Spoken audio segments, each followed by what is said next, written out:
saya rujuk pertama ILO Statistics yang menyatakan cara kita mengenal pasti atau survey LFS itu terbatas kerana hanya tidak lagi field survey tetapi interview melalui telefon dan sebagainya.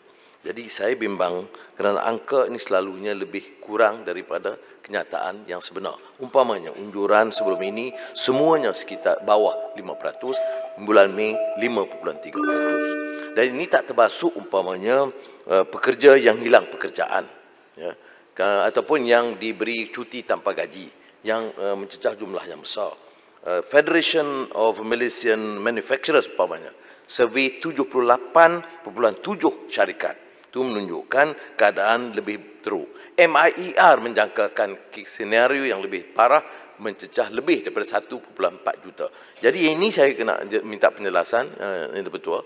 Jumlah itu harus realistik. Orang yang menganggur ramai. Dan kalau kita terikat dengan cara konvensional mengukur, saya bimbang jumlah itu jauh lebih kurang daripada kenyataan. Dan sekiranya jumlah itu jauh lebih kurang daripada kenyataan, langkah-langkah yang diambil itu akan jauh lebih kurang daripada apa yang diharapkan berlaku. Jadi saya minta penjelasan Menteri supaya beberapa langkah yang menerima kenyataan new normal ini. Kerana apa yang jawapan ini memang betul macam normal dulu. Jadi saya minta supaya, dan saya akui beberapa langkah yang diambil, diumumkan oleh kerajaan dan yang dikedali oleh kementerian, itu memberi kesan. Tetapi ia mesti juga menjurus kepada angka sebenar pengangguran, termasuk yang diberi cuti tanpa gaji dan kemudian dilepaskan daripada pekerjaan dan mereka menjadi penganggur. Terima kasih, Pak Disan. Sila Menteri. Terima kasih Tuan Yang di-Pertua, terima kasih diucapkan kepada Yang Berhormat Pak Dickson atas keprihatinan terhadap warga kerja dan isu-isu pengangguran. Dan saya lihat satu lagi Yang Berhormat sentiasa konsisten untuk membela nasib warga penganggur. Dan saya bagi jaminan seperti kalau kita lihat Yang Berhormat, anggaran yang dibuat oleh DOSM dan sebagainya sebelum mengambil kira keadaan sebenar. Kita tak sangka kalau kita banding dengan negara-negara lain, kita dapat memerangi COVID-19 lebih awal daripada dijangka. Mungkin apabila sampai masa, angka ini akan kurang dengan adanya program-program subsidi daripada kerajaan. Sebab ini telah mengambil kira tanpa mengetahui bilakah kita sempat memerangi COVID-19.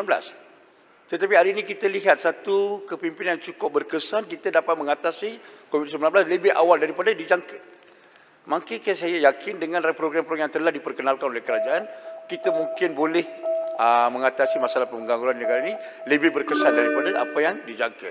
Walau bagaimanapun kita lihat dari segi keseluruhan Yang Berhormat, kita telah bermula dari segi bantuan kepada warga Malaysia, khususnya golongan pekerja, lebih awal daripada kita menghadapi keadaan pengangguran.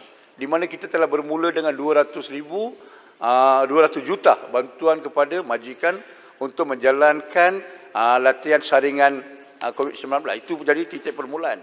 Dan seterusnya kita memberi bantuan kepada lebih kurang 120 juta untuk 322,422 orang pekerja yang diberi notis tanpa gaji supaya mereka masih kekal relawan. Dan seterusnya dengan bantuan subsidi upah. Walaupun di peringkat awal kementerian mengumumkan hanya untuk 3 bulan saja. Tetapi setelah mengambil kira keperluan semasa, 3 bulan ini telah bertambah kepada 6 bulan. Dan dengan langkah-langkah ini, saya percaya dan yakin kerajaan hari ini di bawah kepimpinan Amat Berhormat Perdana Menteri dapat mengurangkan isu pengangguran di negara kita. Terima kasih. Saya tanya tentang jumlah itu apakah realistik dengan survey yang saya tunjukkan tadi? Setakat ini Yang Berhormat, jumlah itu memang realistik. Terima kasih, Menteri.